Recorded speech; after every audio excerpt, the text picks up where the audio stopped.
Hi friends, welcome to my channel. ఎలా ఉన్నారు, ఏం చేస్తున్నారు? కామెంట్ సెక్షన్లో నాతో షేర్ చేసుకోవడం అస్సలు మర్చిపోద్దు. వీకెండ్ మొత్తం ఏం చేశారన్నది కూడా షేర్ చేయండి. మా వీకెండ్ అయితే మేము ఒక మంచి ఫంక్షన్కి వెళ్ళాము. దాని తర్వాత అంతే టీవీ చూస్తూ టైం పాస్ చేసాం అనమాట. Nothing interesting. అసలు ఎక్కడికి వెళ్ళాలి, ఏం చేయాలో కూడా తెలియట్లేదు కదా. మీకు కూడా అలా అనిపిస్తుందా? అండ్ పిల్లలకి హాఫ్ ఇయర్లీ ఎగ్జామ్స్ వచ్చేసినాయి. Most of the mothers are busy with exams అనమాట. ఎగ్జామ్స్ టైంలోని ఆ ఇంట్లో ఒక అట్మాస్ఫియర్ క్రియేట్ చేయాల్సి వస్తుంది కదా. లైక్ సీరియస్గా ఉండాలి, చదవాలి, ఎక్కువ టీవీ చూడకూడదు నాన్న అని చెప్పి. ఎందుకంటే వాళ్ళ లైఫ్లో ఎగ్జామ్స్ అనేవి వస్తూనే ఉంటాయి కాబట్టి వాళ్ళకి అంత అనిపించదు అనమాట. ఇది ఎగ్జామ్ అనేసి కొంచెం ఫియర్ అనేది క్రియేట్ చేయాల్సి వస్తుంది. చాలామంది పిల్లలు వాళ్ళకు కుదే చాలా భయంగా ఉంటారు. అమ్మో ఎగ్జామ్స్ వస్తున్నాయని వాళ్ళకి ఏ భయం క్రియేట్ చేయక్కర్లేదు.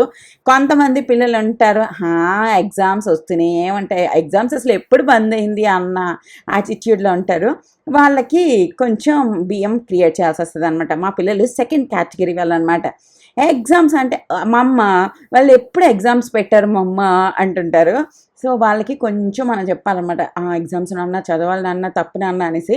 చాలామంది పేరెంట్స్ ఈ మధ్యన ఏమనుకుంటున్నారంటే వాళ్ళకి అస్సలు ఫోర్స్ చేయకూడదు, ఇది చేయించడానికి ఫోర్స్ చేయకూడదు, అది చేయడానికి ఫోర్స్ చేయకూడదు అని చాలా ఇన్స్టాగ్రామ్లో అన్నిట్లోనే వస్తుంది చూసారా. పిల్లలకి అసలు స్ట్రెస్ ఇవ్వద్దు, అది చేయొద్దు, ఇది చేయొద్దు అనేసి.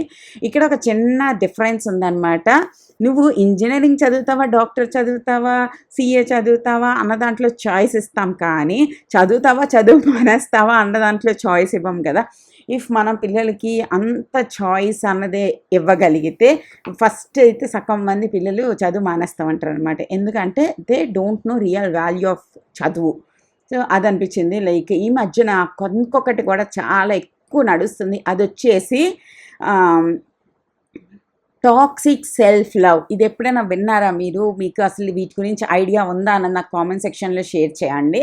చాలా అనమాట. ఇట్స్ అబౌట్ మీ నాది, నా హెల్త్, నా చదువు, నా ఇది అంతా, నా డబ్బులు, నా ఇష్టం, నేను కనాలనుకుంటే కంటాను, కనకూడదు అనుకుంటే కన్ను, నేను పెళ్లి చేసుకోవాలనుకుంటే చేసుకుంటాను, చేసుకోనంటే చేసుకోను. మన అన్నది కంప్లీట్లీ పోతుందన్నమాట. ఇది నీకు ఎందుకు చెప్తున్నానంటే, ఈ పాస్తా ఒకటి మీరు కావాలి అనుకుంటే కొనుక్కోండి. ఇది డెసినో వాళ్ళది పెన్నె పాస్తా అనమాట. చాలా బాగుంటుంది. మేము మా చెల్లి అన్ని వీడియోల్లో ఇది పెడుతున్నాము, కొంచెం చూసేయండి ఓకేనా. చాలా బాగుంది. ఇది కంప్లీట్లీ వీట్ కాబట్టి కొంచెం తిన్నా కూడా ఏం ప్రాబ్లం లేదు. వీటి లింక్ డిస్క్రిప్షన్ బాక్స్లో ఇస్తాను, ఒకసారి చెక్ చేయండి కావాలి అనుకుంటే ఓకేనా. తర్వాత మనం టాపిక్ వచ్చేద్దాం. ఒక కోమల్ అని ఒక యూట్యూబర్ ఉండేవాళ్ళు, గుర్తుందా? నేను first of all chit chat లాగా బోల్డ్ అంతసేపు చూసి మాట్లాడాను. బట్ తర్వాత నాకు ఎందుకు, నీకు అవసరమా, నీ పని నువ్వు చూసుకో, నీకెందుకు ఆ సంగతి అని మనలో నుంచి ఒక పిరికి శిరీష ఎవరైతే ఉంటారో వాళ్ళు బయటకు వచ్చి నాకు చెప్పొద్దంటారు. బట్ వ్లాగ్లో మాట్లాడడానికి నాకేమీ భయం అనిపించదు అనమాట. ఎందుకంటే మన వ్లాగ్స్ రెగ్యులర్గా చూసే వాళ్ళే వ్లాగ్స్ చూస్తారు. కొత్త మనుషులు ఎవరు మన వ్లాగ్స్కి ఏం చూడడానికి రారు. సో నాకు అంత భయం అనిపించదు అనమాట. సో కోమల్ అని ఒక అమ్మాయి ఉండేది, మీకు తెలిస్తే మై హ్యాపీనెస్ తన ఒరిజినల్ ఛానల్ పేరు. కోమల్ బ్లాగ్స్ అండ్ 10 years ముందు, 10 కాదు, ఒక 6-7 years ముందు తను డైలీ వ్లాగ్స్ చేసేవాళ్ళు అనమాట. ఇట్స్ సో లైక్ చాలా బాగా చేసేవాళ్ళు. వెరీ లగ్జూరియస్ లైఫ్, చాలా బాగుండేది. ఒక బాబు కూడా ఉండేవాడు. వాళ్ళు ఫస్ట్ నేను చూసాను అనమాట ఇండియన్లో డెలివరీ స్టోరీ, తర్వాత అబ్రాడ్ ట్రిప్పులు. లైక్ స్క్రీన్లో నుంచి చూస్తే it use to be look like a perfect life అనమాట. ఇంత పెద్ద ఇల్లు, పెద్ద room, it's a dream life for so many people అనమాట. అంత బాగుండేది. కట్ చేస్తే కొన్ని సంవత్సరాల తర్వాత వాళ్ళు డైవర్స్ తీసేసుకున్నారు. She became a single mother అని చెప్పింది. తర్వాత యూట్యూబ్ ఛానల్ కూడా బంద్ అయిపోయింది అనమాట. సో తను ఇన్స్టాగ్రామ్లోనే రెగ్యులర్గానే ఉంటారు. She became a life coach అనమాట. లైఫ్ కోచ్ అంటే ఏంటి, మనకుండే కష్టాలు సుఖాలు అన్నీ వాళ్ళకి చెప్పుకోవచ్చు. వాళ్ళు సొల్యూషన్స్ కావాలంటే సొల్యూషన్ ఇస్తారు. హౌ టు హ్యాండిల్ ఇట్ అన్నట్టు చెప్తూ ఉంటారు అనమాట. లైఫ్ కోచ్ అయిందంట. సో తను మళ్ళీ ఛానల్ అనేది స్టార్ట్ చేశారు, ఓన్లీ కోమల్ అన్న పేరుతోని. తను ఇంతకుముందు చాలా నాకు బాగా అనిపించేది అనమాట. కానీ ఇప్పుడు ఎలా అయిపోయింది అంటే, ఇట్స్ సో ఒక్క మనిషి హ్యాపీగా ఉండాలి అనుకుంటే కనీసం తన చుట్టూ ఒక 10 మంది సాక్రిఫైస్ చేస్తూ ఉండాలి అన్న మెంటాలిటీలోకి వెళ్ళిపోతారు అనమాట. మనల్ని అందరూ ఏదో ఒకటి అంటారు, మన మీదే రెస్పాన్సిబిలిటీస్ వేసేస్తారు, మన మీదే ఇది చేసేస్తారు, మనమే ఎందుకు అన్నీ చేయాలి, మనమే డబ్బులు ఎందుకు గడించాలి, బీ ఇండిపెండెంట్, ఎవరి మీద డిపెండ్ అవ్వకూడదు. But humans are social animals, we are dependent on each other. అది చిన్నప్పుడు పేరెంట్స్ మీద అవ్వని, తర్వాత పార్ట్నర్స్ మీద అవ్వని, ముసలైన తర్వాత పిల్లల మీద అవ్వని, లేదా టీచర్స్ మీద అవ్వని, లేదా సొసైటీ మీద అవ్వని, గవర్నమెంట్ మీద అవ్వని, we are dependent on something or else. అంతే. అంత చాలా చాలా నాకు చాలా టాక్సిసిటీగా అనిపించింది అనమాట. ఇట్స్ మోర్ లైక్ నేను నేను నేను నేను నన్ను అందరూ ఇబ్బంది పెట్టారు, నన్ను అందరూ బిజారు చేస్తారు, నన్ను ఎవరు అర్థం చేసుకోవట్లేదు, నా డబ్బులు ఇవ్వట్లేదు, నాకు నాకు నాకు నాకు. అది కూడా మన హెల్త్కి అస్సలు మంచిది కాదు. సో మనం యాజ్ ఫ్యామిలీ నా నా నా నా అంటే మరీ మనకి అస్సలు రెస్పెక్ట్ ఇవ్వట్లేదు, అస్సలు బాగా చూసుకోవట్లేదు, అస్సలు మనకి పాకెట్ మనీ కూడా ఇవ్వట్లేదు అన్నప్పుడు ఓకే. కానీ మరి ప్రతిదానికి ఇంత స్వార్థంగా కూడా అయిపోకూడదు. It's called toxic self love అనమాట. అండ్ ఇది ఏమైపోతుందంటే సెల్ఫ్ లవ్కి సెల్ఫ్ అబ్సెషన్కి చాలా తక్కువ తేడా ఉంటుంది. ఎప్పుడు మనం సెల్ఫ్ లవ్ నుంచి సెల్ఫ్ అబ్సెషన్లోకి వెళ్ళిపోతామో మనకే తెలియదు అనమాట. అండ్ వీళ్ళందరూ లైఫ్ కోచెస్గా ఉంటారు.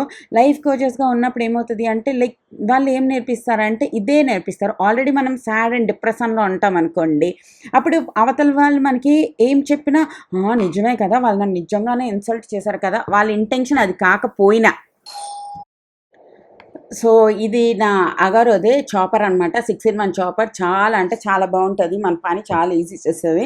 నేను ఇంకా బీట్రూట్ని కొంచెం ఎక్కువ నా డైట్లో ఇంక్లూడ్ చేసుకోవాలనుకున్నాను. మొన్న నేను బీట్రూట్ ఒకటి స్టీమ్ చేసి అందులో కొబ్బరికాయ వేసి చేశాను. ఎంత టేస్టీ వచ్చింది తెలుసా.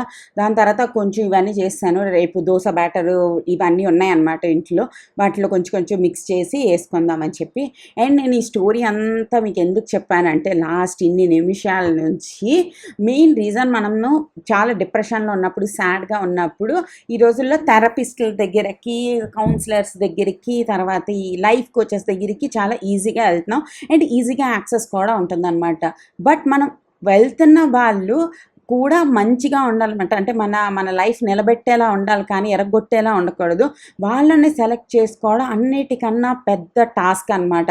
ఎందుకంటే వాళ్ళ ఓన్ నెగిటివ్స్ని, వాళ్ళ ఓన్ కష్టాలని అవి తెలియకుండా ఈ వీళ్ళ మీద కూడా రుద్దే ఛాన్సెస్ అన్నవి చాలా ఎక్కువ ఉంటాయి. సో మీరు అబ్జర్వ్ చేయండి. ఇప్పుడు మనకి డాక్టర్స్ ఉంటారు. వాళ్ళు కొంతమంది డాక్టర్స్ అలాగా మెడిసిన్స్ ఏం అక్కర్లేదండి, మీరు జస్ట్ రెస్ట్ తీసుకోండి, బాగా మంచిగా హెల్తీగా ఫుడ్ తినండి, వాకింగ్ చేయండి, తగ్గిపోతుంది అని చెప్పి. కొంతమంది డాక్టర్లు అలాగా మీకు హెల్త్ చాలా ఖరాబ్ ఉంది, మీరు సర్జరీ చేయించుకోవాలి, ఇది చేయించుకోవాలి అని చెప్తారు. So there is lot of difference అనమాట. అందుకోసం మనం అలాంటి వాళ్ళ దగ్గర సెలెక్ట్ చేసుకోవాలి. అలాంటి వాళ్ళతో జాగ్రత్తగా కూడా ఉండాలన్నమాట. ఓకేనా, నేను ఏం చెప్పానో మీ అందరికి అర్థమైంది అనుకుంటున్నాను. అండ్ ఇంత పని చేసిన తర్వాత కొంచెం పెడిక్యూర్ అన్నది చేసుకోవాలి. ఇది నా దగ్గర ప్రో టచ్ వాళ్ళది 5 minutes పెడిక్యూర్ ఉందన్నమాట. ఇది వచ్చినప్పటి నుంచి అబ్బా ఎంత బాగుంది తెలుసా. జస్ట్ ఏం లేదు, ఒక 15 రోజులకి 1 monthకి ఒకసారి స్ప్రే చేసేసుకోవచ్చు. స్ప్రే చేసుకుని తర్వాత మీరు రబ్ చేస్తే మన కాలుకున్న డెడ్ స్కిన్ సెల్స్ అన్నీ రిమూవ్ అయిపోతాయి చాలా చాలా నీట్గా. అండ్ నేను మా ఇంట్లో నా అందరికీ చేస్తాను అనమాట. లైక్ కుషాలికి కూడా చేస్తాను, సాహిల్కి కూడా చేస్తాను, దాని తర్వాత మా ఆయనకి కూడా చేశానంటే వాళ్ళకి ఇచ్చాను, వాళ్ళే చేసుకున్నారు. So it's so easy. నేను చేసి చూపించాను అనమాట. ఇలా ఇలా చేసుకోవచ్చు, ఎంత బాగుంటుంది అని చెప్పి. ఎంత నీట్గా అయిపోతాయి తెలుసా పాదాలు. ఇది ఓన్లీ ఫుట్కి బాగుంది కదా అని చేతులకి మొహానికి అలాగే రాసేసుకోకండి. It's only specially meant for foot అనమాట. ఓకేనా, చాలా చాలా ఈజీ. ఇది సెట్ ఆఫ్ 2 లాగా వస్తాయి. మన డెడ్ స్కిన్ సెల్స్ అన్నీ పోతాయి. ఈ వేళ్ళ సందుల్లో ఉండేవి అన్నిట్లో మీరు డిఫరెన్స్ నీట్గా చూడొచ్చు, ఆ కాలికి ఏ కాలికి. దాని తర్వాత ఇంకొక స్టెప్ వచ్చేసి స్ప్రే మాయిశ్చరైజర్ అనమాట. మీరు మాయిశ్చరైజర్ స్ప్రే అంటే ఇది కొంచెం మన డెడ్ స్కిన్ సెల్తో పాటు మన ఒరిజినల్ స్కిల్స్ కూడా కొంచెం చేస్తుంది కదా, మన స్కిన్ కొంచెం డ్రైగా అయిపోతుంది కదా, అందుకోసం అది అవ్వకుండా ఉండడానికి ఒక మాయిశ్చరైజింగ్ స్ప్రే అన్నది వస్తుంది. దాన్ని కూడా మనము అప్లై చేసేసుకొని పడుకోవడమే. ఎంత బాగా పనిచేస్తుంది అసలు. నేను దీన్ని డెడికేటెడ్ వీడియో పోస్ట్ చేశాను, బట్ డెడికేటెడ్ వీడియో ఎక్కువ మంది చూడరు అనమాట. అందుకోసం మన వ్లాగ్స్ చూసే వాళ్ళకి కూడా తెలుస్తుంది ఈ మంచి ప్రోడక్ట్ గురించి అని నేను ఇక్కడ కూడా యాడ్ చేశాను అనమాట. ఓకేనా, బాయ్ బాయ్.